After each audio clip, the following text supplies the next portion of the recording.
Hey, and welcome to Puzzlehead. This channel is all about engaging stories with clever twists, unexpected turns, and moments that will pull you in emotionally. So, if you enjoy drama, surprises, and endings that truly hit, then you're in the right place. Subscribe and join us for stories full of secrets, intense moments, and satisfying outcomes. Now, don't forget to turn on notifications. The next puzzle is about to begin. The microphone squealed like a dying animal as my brother David grabbed it from the DJ's table. 200 guests turned toward the makeshift stage at the front of the country club ballroom, their faces glowing with wine and anticipation. My parents sat at the head table, Dad's arm around Mom's shoulders, both beaming with 40 years of marriage behind them, and their golden boy about to deliver what everyone knew would be a perfect toast. I should have seen it coming. David never could resist a captive audience. "Ladies and gentlemen," he began, his voice booming through the speakers with that practiced confidence that had carried him through law school, through his partnership at the firm, through every family gathering where he somehow became the center of attention. "We're here tonight to celebrate something truly remarkable, 40 years of marriage between two people who have shown us all what patience really means." The crowd chuckled appreciatively. I sat at table 12, not quite close enough to the family table to matter, but not far enough away to escape whatever was coming. My wife Alicia squeezed my hand under the white linen tablecloth, her wedding ring clicking against mine. "Now, as many of you know," David continued, his eyes scanning the room before landing on me with surgical precision, "our parents raised two sons, and let me tell you, they needed every ounce of patience they could muster with their second son." The spotlight swiveled, found me, pinned me to my chair like a specimen under glass. The crowd erupted, 200 people howling with laughter, pointing, nodding, remembering every family story about David the achiever and Greg the afterthought. My hands trembled under the tablecloth, bunching the expensive fabric in my fists, while I forced my face into what I hoped looked like good-natured amusement. "Let's all raise our glasses," David said, lifting his champagne flute high, "to Mom and Dad for their infinite patience with their second son, Greg. Without their guidance, he might never have figured out how to balance a checkbook." More laughter, more pointing. My jaw locked so tight I thought my teeth might crack. But I smiled. God help me. I smiled and even managed a little wave as if this public humiliation was the funniest thing I'd ever heard. For the next 2 hours, I played the part perfectly. Backslapped David when people told him how hilarious his speech was. Laughed along when Uncle Frank said it was classic David. Helped clear plates and refill wine glasses while everyone congratulated my older brother on his wit.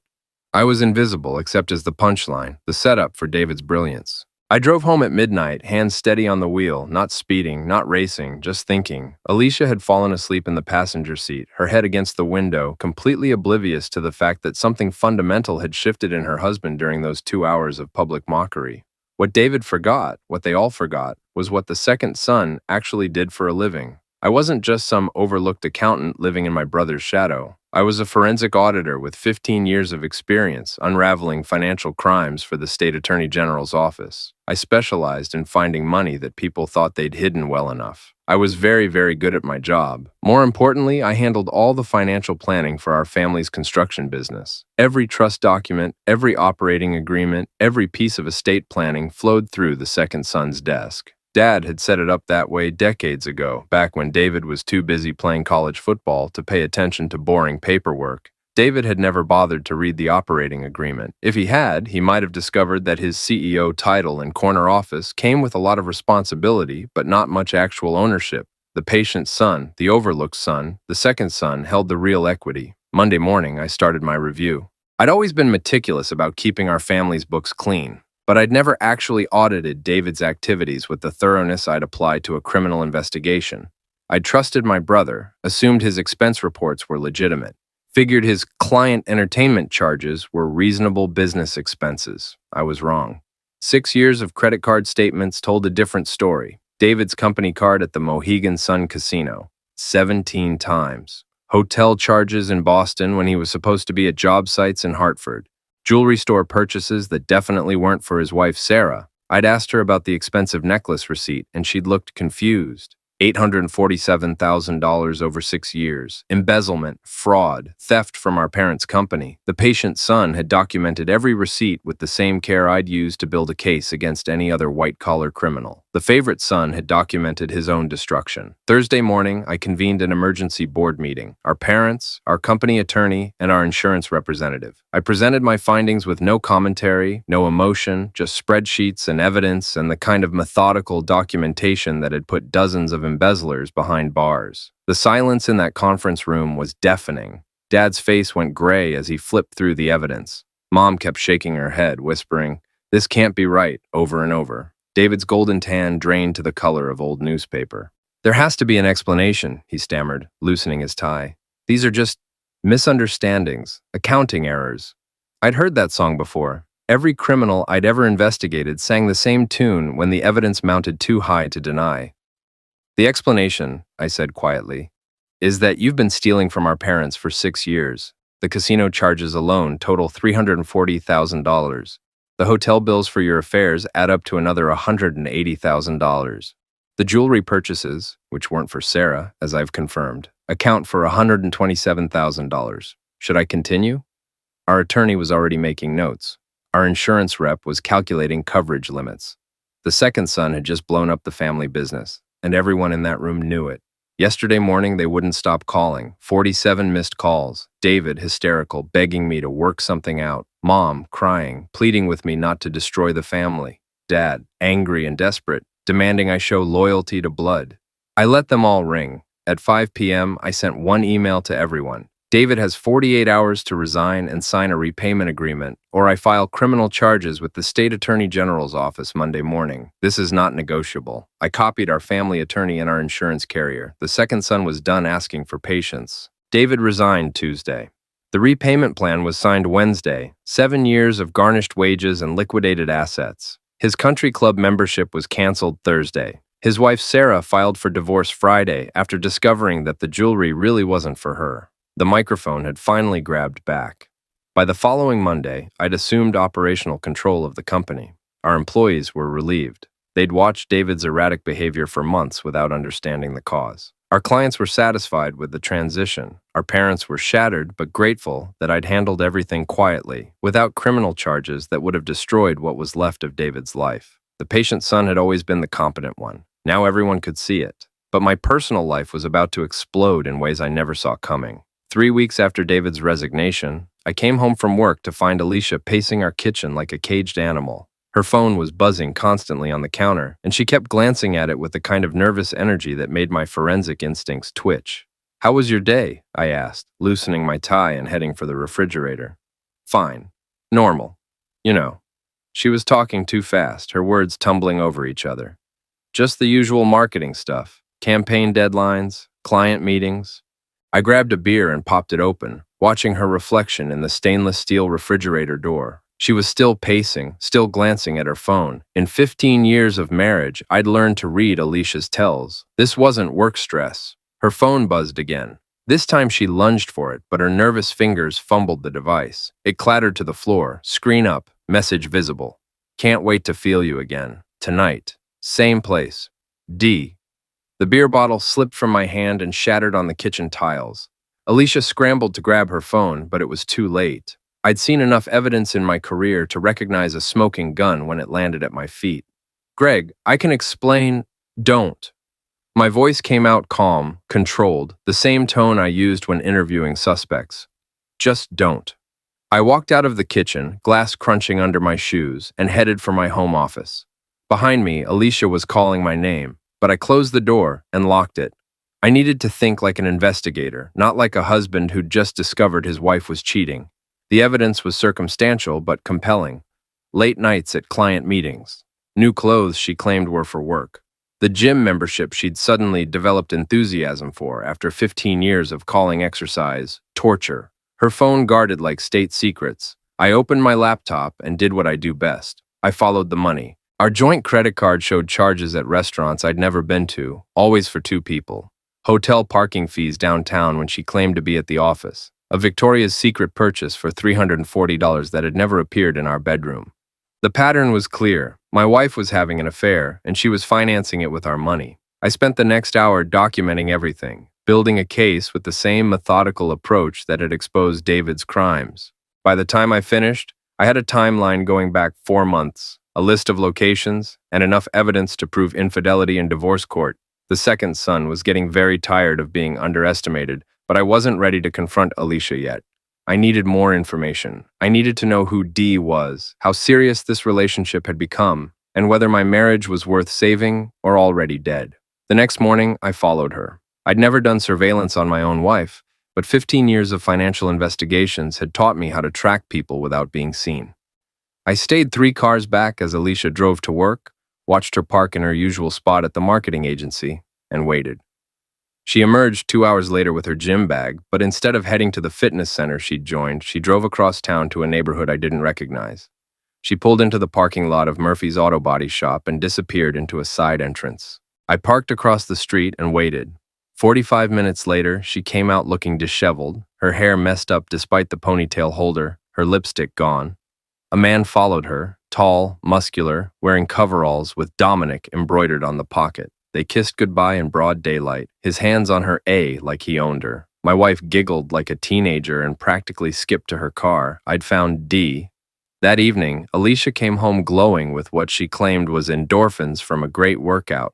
She made dinner, asked about my day, played the perfect wife while I sat across from her wondering how long she'd been lying to my face. "How's the new gym?" I asked casually, cutting into my steak.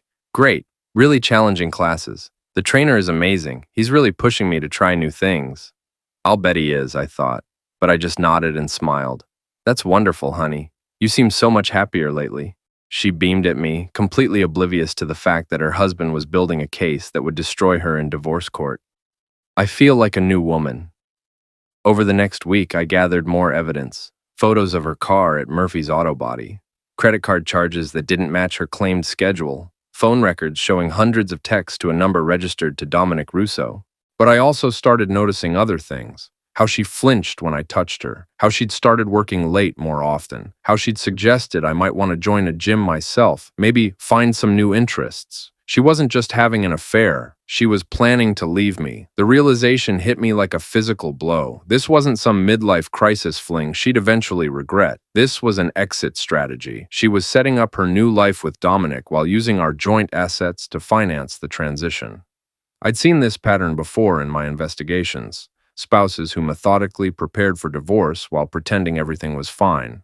The difference was, this time I was the target instead of the investigator. Friday night, Alicia announced she was going out with her sister Karen for girls' night. I kissed her goodbye and wished her fun, then waited 20 minutes before following her trail. She wasn't with Karen. She was at O'Malley's pub with Dominic, sitting in a corner booth with her back to the door, leaning across the table like they were the only 2 people in the world. They were holding hands, whispering, laughing at private jokes. I ordered a beer at the bar and watched my wife fall in love with another man. They stayed for 2 hours.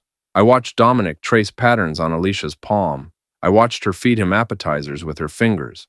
I watched them make out like teenagers while other patrons pretended not to notice. When they left together, heading for his truck instead of her car, I knew where they were going. I drove home alone and sat in my dark kitchen, drinking beer and planning my next move. The second son was done being patient. Saturday morning, Alicia slept in while I made coffee and read the newspaper like everything was normal. She finally emerged at 10, wearing one of my old t-shirts, looking satisfied in a way that made my stomach turn. "Good morning, beautiful," I said, handing her a cup of coffee prepared exactly the way she liked it. Thank you." She kissed my cheek and I could smell unfamiliar cologne in her hair. "You're sweet. How was girls' night?" "Fun. Karen's going through some stuff with Mike, so we talked for hours. You know how it is." I knew exactly how it was. I also knew Karen had posted Instagram photos from her book club meeting last night, which meant my wife was getting comfortable with elaborate lies. "I was thinking," I said carefully, "maybe we should plan a getaway, just the 2 of us. Things have been so busy with the company transition." For just a moment, her face fell. Then she recovered, smiling brightly. "That sounds lovely. Maybe in a few months when things settle down at work." A few months. Enough time to finalize her exit strategy, probably. Enough time to make sure Dominic was ready to support her, or at least help with the bills. "Of course," I agreed. "No rush." That afternoon, while Alicia was allegedly shopping with her mother, I drove to Murphy's Auto Body Shop. Dominic was working on a Honda Civic, his muscular arms streaked with grease, classic rock blaring from a portable speaker. I parked and approached him with my most disarming smile. Excuse me, are you Dominic? He looked up, wiping his hands on a rag. Yeah, that's me. You need some work done? Actually, I think you're already doing work for my wife, Alicia Peterson? His face went white. For a second, I thought he might run or swing at me. Instead, he straightened up and tried to look defiant. Look, man, I don't want any trouble. Neither do I interrupted. I just want to understand the situation. How long? He studied my face, probably trying to figure out if I was the type to throw punches or call lawyers. 4 months, he admitted finally. Is it serious? Yeah. He met my eyes. Yeah, it is. She's amazing. I nodded, like this was a reasonable conversation to have with the man screwing my wife. She is amazing. Are you planning a future together? She hasn't, we haven't talked about. He trailed off, looking confused. She hasn't mentioned divorce? His confusion deepened. No, she said you guys were having problems, but interesting. Alicia was playing both sides, keeping me in the dark while also keeping Dominic uncertain about her intentions. Classic manipulation, the kind I'd seen in dozens of fraud cases where the perpetrator needed multiple exit strategies. Well, I said pleasantly, I appreciate your honesty. Take care, Dominic. I left him standing there looking bewildered and drove home to plan my wife's destruction. That evening, I cooked Alicia's favorite meal, salmon with lemon butter, asparagus, wild rice. I opened a bottle of the expensive wine we'd been saving for a special occasion. I lit candles and put on the jazz playlist she loved. What's all this? She asked when she came home from her alleged shopping trip. I've been thinking about what you said earlier, about us, about making time for each other. I pulled out her chair like a gentleman. I realized I'd been taking you for granted. She looked genuinely touched, which made what I was about to do almost feel cruel, almost. Greg, you don't take me for granted. You've just been under so much stress with David and the company. Still, I want to do better. I want to be the husband you deserve. We had a lovely dinner. We talked about her work, my work, our plans for renovating the guest bathroom. She told me about her mother's arthritis and her sister's marriage problems. I listened attentively, asked follow-up questions, played the devoted husband while mentally calculating how much our house was worth and whether she'd try to claim alimony. After dinner, she suggested we watch a movie. We curled up on the couch together, her head on my shoulder, and I felt her relax completely for the first time in months. She thought she'd fooled me. She thought her secret was safe. She had no idea that the second son had already documented her affair with the same thoroughness he'd used to destroy his brother.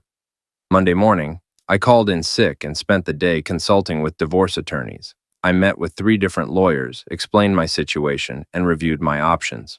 The consensus was clear. With the evidence I'd gathered, Alicia would be lucky to get minimal alimony and certainly wouldn't get half our assets. But I wasn't interested in a standard divorce. I wanted her to understand what it felt like to be humiliated, to be exposed, to have everyone you trusted turn against you. I wanted her to experience the same public shame David had endured, the same shock of discovering that the person you'd underestimated held all the cards. The second son was about to teach his wife about consequences. Tuesday evening, I implemented phase 1 of my plan. While Alicia was at her book club, actually with Dominic at a motel downtown, according to my private investigator, I accessed our joint social media accounts and changed all the passwords. Then I started posting. Nothing obvious, nothing that screamed revenge. Just subtle hints that would plant seeds in our friends' minds. A post about the importance of honesty in marriage, with a link to an article about infidelity. A photo of our wedding day with the caption, "Remember when promises meant something?" I tagged her sister, her mother, her closest friends, people who would notice the tone shift and start asking questions. Wednesday morning, Alicia's phone was buzzing before she'd even had coffee. "Karen wants to know if everything's okay," she said, frowning at her screen. "She says your Facebook posts seem concerning." "Do they? I was just sharing some thoughts about marriage." "Is that concerning?" She studied my face, trying to read my expression. "You've been acting strange lately." "Strange how?"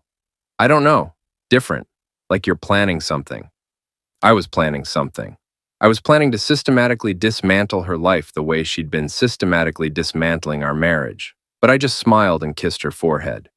"The only thing I'm planning is making our marriage stronger." That afternoon, I received a call from my friend Rick Martinez, who owned a popular restaurant downtown. Rick and I had gone to college together, and he'd always been straight with me about everything. Hey Greg, I need to tell you something, and it's going to suck to hear. What's up? Alicia's been coming in here with some guy. Not you. Big guy. Looks like he works with his hands. They've been here maybe 6 times in the past month, always sitting in the back corner, always acting like they're trying not to be seen. I appreciated Rick's honesty, even though I already knew about Dominic. Thanks for telling me. You want me to ban them? I can make up some excuse. No, that's okay. But Rick, if anyone asks, you never saw them together. He was quiet for a moment. You're planning something. I'm planning to handle my business. Need any help? That's what I loved about Rick. No judgment, no lectures about forgiveness or working things out. Just an offer to help a friend in trouble. Not yet, but I'll let you know. Thursday night, I escalated to phase 2. I created a fake email account and sent anonymous messages to Alicia's boss, her co-workers, and her biggest clients. Nothing actionable, nothing that could be traced back to me, just concerned friend warnings about Alicia's personal problems, affecting her judgment and reliability. Someone saw her at O'Malley's getting very drunk and inappropriate with a man who wasn't her husband. Thought you should know in case it impacts her work performance. Alicia Peterson has been lying to her husband about her whereabouts. If she's lying to him, what's she lying to you about? Your employee is having an affair and using company time for personal meetings. Might want to look into her recent client visit reports. I sent the emails from different accounts at different times, making them look like multiple concerned parties rather than a coordinated campaign. By Friday morning, Alicia's professional reputation was under siege. She came home that evening looking shaken. Someone at work has been spreading rumors about me, she said, dropping her purse on the kitchen counter with more force than necessary. What kind of rumors? Crazy stuff. That I'm having an affair, that I'm lying about client meetings. Janet in HR pulled me aside and asked if everything was okay at home. I made appropriate sympathetic noises while internally celebrating the success of phase 2. That's horrible. Any idea who might be doing this? No, but whoever it is knows details about my schedule. It has to be someone I work with, or someone who's been tracking your every move for weeks, I thought. But I just pulled her into a comforting hug and told her we'd figure it out together. Friday night, Alicia canceled her plans with Dominic and stayed home with me. We ordered Chinese food and watched Netflix, and she seemed genuinely grateful for my support during her crisis at work. I don't know what I'd do without you, she said, curled up against my side. You'll never have to find out, I lied smoothly. Saturday morning, phase 3 began. I'd spent weeks studying our friend group, analyzing relationships and loyalties, identifying who would be most receptive to certain information. I started with Jessica and Mark Thompson, a couple we'd known for 10 years who had strong opinions about marital fidelity. I called Jessica and asked if we could meet for coffee. I needed advice about a sensitive situation. We met at Starbucks downtown, away from our usual neighborhood haunts. Jessica listened with growing horror as I explained my discovery of Alicia's affair, showed her some of the evidence I'd gathered, and asked for her guidance on how to handle the situation. Oh my God, Greg, I can't believe this. Alicia always seemed so devoted to you. I thought so too, but the evidence is pretty clear. Jessica was crying by the time I finished showing her the photos of Alicia and Dominic at O'Malley's. What are you going to do? I don't know. Part of me wants to fight for our marriage, but part of me thinks it's already over. Have you confronted her? Not yet. I keep hoping I'll find some innocent explanation, but Jessica reached across the table and squeezed my hand. I'm so sorry. You don't deserve this. By Sunday evening, Jessica had told Mark, who had told his brother Steve, who had told his wife Michelle. The Whisper network was activated, and Alicia's reputation in our social circle was beginning to crumble. Monday brought the first casualties. Michelle called Alicia to cancel their planned girls' trip to Napa Valley. Something came up, she said vaguely, but Alicia could hear the coldness in her voice. Steve, who usually invited us to his monthly poker games, called me directly instead of texting our group chat. Hey man, just wanted to check if you're okay. If you need anything, let me know. By Tuesday, Alicia was getting the freeze out from multiple friends simultaneously. People who used to text her daily were suddenly too busy to respond. Invitations that would normally include both of us were coming only to me. I think our friends are taking sides, she said Wednesday evening, looking confused and hurt. Sides about what? I don't know, but something's wrong. People are acting weird around me. I made a show of thinking about it. Maybe it's related to the rumors at work? Sometimes these things spread beyond the office. But how would our friends know about work drama? Small town, I said with a shrug. People talk. Thursday night, she broke down completely. I feel like everyone hates me, and I don't know why, she sobbed into my shoulder. First work, now our friends. It's like someone's trying to destroy my life. Someone was, but I just held her and made soothing noises while she cried about the injustice of it all. We'll get through this together, I promised.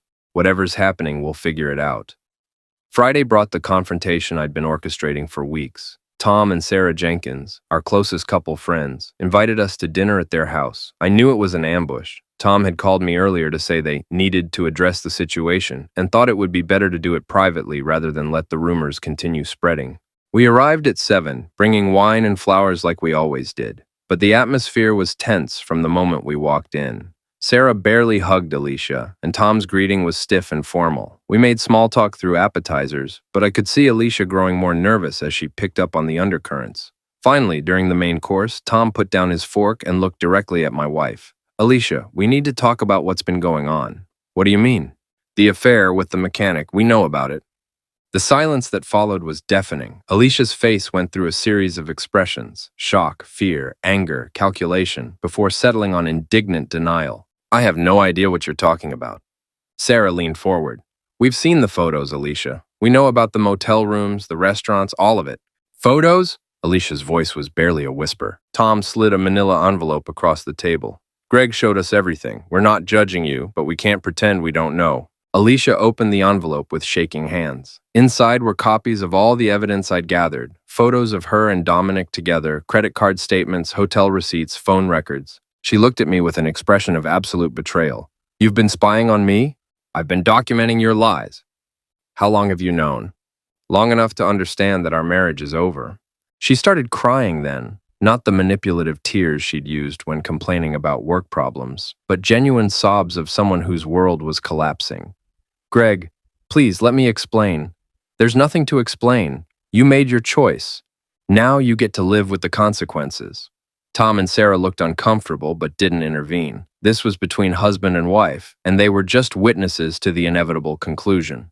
What do you want? Alicia asked finally. I want you to understand what it feels like to be humiliated in front of people you trust. I want you to know what it's like when everyone you thought cared about you turns their back on you. You've been destroying my life on purpose. You destroyed our marriage on purpose. I'm just making sure everyone knows who you really are. She stood up abruptly, knocking over her wine glass. Red liquid spread across Sarah's white tablecloth like blood. I'm leaving. Good. Don't come home tonight or any night. She grabbed her purse and headed for the door, then turned back one last time. I loved you, Greg. I really did. But you became so boring, so predictable. I needed something exciting. Well, congratulations. Your life is about to get very exciting. After she left, Tom poured everyone another drink, and we finished dinner in relative normalcy. They asked about my plans, offered their guest room if I needed somewhere to stay, assured me I'd always be welcome in their home. What about Alicia? Sarah asked. What about her? Will you forgive her? Try to work it out? I thought about David's toast at our parents' anniversary party, about the laughter and pointing and public humiliation. I thought about weeks of lies and deception, about my wife financing her affair with our joint credit cards while planning her exit strategy. The second son is done being patient. Saturday morning, I implemented the final phase of my plan. I'd spent the previous evening changing locks, closing joint accounts, and moving our shared assets into accounts that only I controlled. I'd also prepared a comprehensive dossier of Alicia's affair, complete with evidence and timeline, and sent copies to everyone who mattered in her life.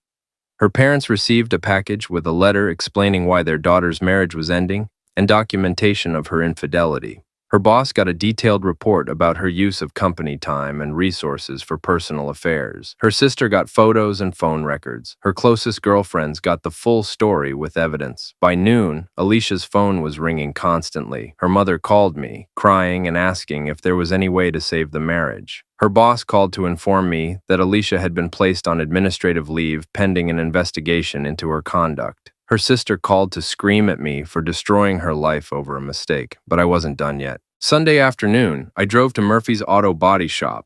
Dominic was there, working on a truck engine, looking like he hadn't slept much. We need to talk, I said.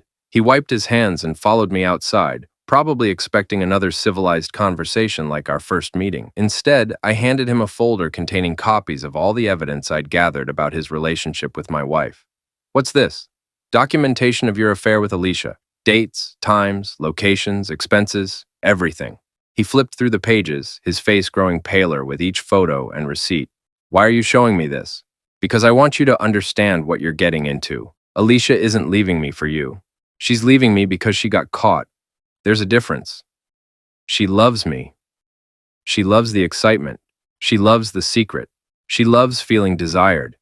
But she doesn't love you enough to give up her comfortable life unless she's forced to. I could see doubt creeping into his expression as he processed what I was saying. She's going to come to you now, probably tonight, crying about how I've ruined everything. She'll tell you it's us against the world, that we can build a life together. But ask yourself this, if she really wanted to be with you, why didn't she just leave me months ago? He didn't have an answer for that. She was keeping you as her backup plan while she figured out how to maximize her divorce settlement. Now that her plan has fallen apart, you're all she has left. Is that really what you want? To be someone's consolation prize? I left him standing there with the folder and drove home to wait for the final act. Alicia showed up at 8 p.m. using her old key before realizing I'd changed the locks. She pounded on the door, screaming my name, demanding to be let in. I opened the door but didn't invite her inside. How could you do this to me? She demanded, her face streaked with tears and mascara. Do what? Tell the truth. You've destroyed everything. My job, my friends, my family, they all hate me now. They don't hate you. They're just disappointed that you're not who they thought you were. I made a mistake. You made a choice, multiple choices over 4 months while lying to my face every single day. I want to come home. I want to fix this. There's nothing to fix. We're getting divorced. You can pick up your clothes tomorrow between noon and 2. I'll have them boxed and waiting on the porch. Where am I supposed to go? I assume you'll go to Dominic, unless he's already figured out that he was just your backup plan. Her face crumpled. He won't see me. He says he needs time to think. So my conversation with him had been effective. Good. That's not my problem anymore. Greg, please, I know I hurt you, but we can work through this. We can go to counseling, start over. I don't want to start over with you. I want to start over without you. She stood there for another few minutes, alternating between begging and threatening, but I'd already made my decision. The second son was done being patient, done being understanding, done being the bigger person. One more thing, I said, as she turned to leave. Don't bother trying to take half our assets in the divorce. Infidelity is still grounds for fault-based divorce in this state, and I have enough evidence to ensure you get nothing but your personal belongings. Her face went white. You can't do that. I already did. The papers will be served Monday morning. Monday brought the final collapse of Alicia's world. She was officially terminated from her job after the investigation confirmed she'd been lying about client meetings and using company time for personal affairs. Her parents called to say they were disappointed and needed time to process everything. Her sister stopped returning her calls. Dominic, after thinking it over for 24 hours, decided he didn't want to be with someone who had lied to both her husband and her lover. He told her he needed to find someone he could trust. By Wednesday, Alicia was staying at a cheap motel and applying for jobs at companies that hadn't heard about her reputation for dishonesty. Her comfortable life had evaporated in less than a week. Thursday morning, she called me one last time. I hope you're happy, she said, her voice hollow and defeated. I'm satisfied, I replied. There's a difference. Was it worth it, destroying both our lives just to get revenge? You destroyed our life when you decided to cheat. I just made sure everyone knew who was responsible. I loved you, Greg. Maybe not the way you wanted, but I did love you. If you loved me, you wouldn't have humiliated me. You wouldn't have lied to me for months. You wouldn't have used our money to finance your affair. So this is it? This is how we end? This is how you ended us. I'm just making sure you understand the consequences. She hung up without saying goodbye. The divorce was finalized 6 weeks later. Alicia got her personal belongings, her car, and nothing else. The house, the savings, the investment accounts, everything stayed with me. The judge was not sympathetic to adulterous spouses who had used marital assets to fund their infidelity. I heard through mutual friends that Alicia eventually found work at a small marketing firm in the next town over, making about half what she'd earned before. She was living in a studio apartment and driving a 10-year-old Honda. Dominic had moved on to a new girlfriend, someone without complicated baggage. 6 months after our divorce was final, my parents threw a small party to celebrate the first anniversary of Dad's recovery from his heart surgery. It was a much smaller gathering than their anniversary party, just close family and a few old friends. During dinner, Dad stood up to make a toast. "A year ago, I thought I might not see another birthday," he said, his voice still strong despite everything he'd been through. "But I'm here, surrounded by people who love me, and I'm grateful for every day." He looked around the table, his eyes stopping on me. "I'm especially grateful for my son Greg, who kept our family business running when I couldn't, who made the hard decisions when they needed to be made, and who showed us all what real strength looks like." No mention of David, who was notably absent. No jokes about second sons or patience. Just recognition for the son who had proven himself when it mattered. "To Greg," Dad said, raising his glass. "The son who was always there when we needed him." Everyone raised their glasses and drank to my health. No laughter, no pointing, no humiliation, just respect for someone who had earned it. Later that evening, as I was helping clean up, Mom pulled me aside. "I'm proud of you," she said quietly. "Not just for what you did with the business, but for how you handled everything with Alicia. You could have made it uglier. It was ugly enough. She made her choice. You just made sure she lived with the consequences." The second son learned to stop being patient. Mom smiled and patted my cheek. The second son learned he was never second at all. As I drove home that night to my empty house, I thought about David's toast from a year ago, about being called the second son in front of 200 people, about the laughter and the pointing and the humiliation. David was working construction now, his law license suspended, his marriage over, his reputation destroyed. Alicia was starting over in a studio apartment, her career damaged, her social circle gone, her comfortable life a memory. Both of them had underestimated the quiet man in the background, the one who paid attention to details and remembered every slight. Both of them had learned too late that patience and forgiveness have limits. I pulled into my driveway and sat in the car for a moment, looking at my house. My house now, not ours, with its new locks and fresh paint and peaceful silence. The second son had finally stopped being second to anyone.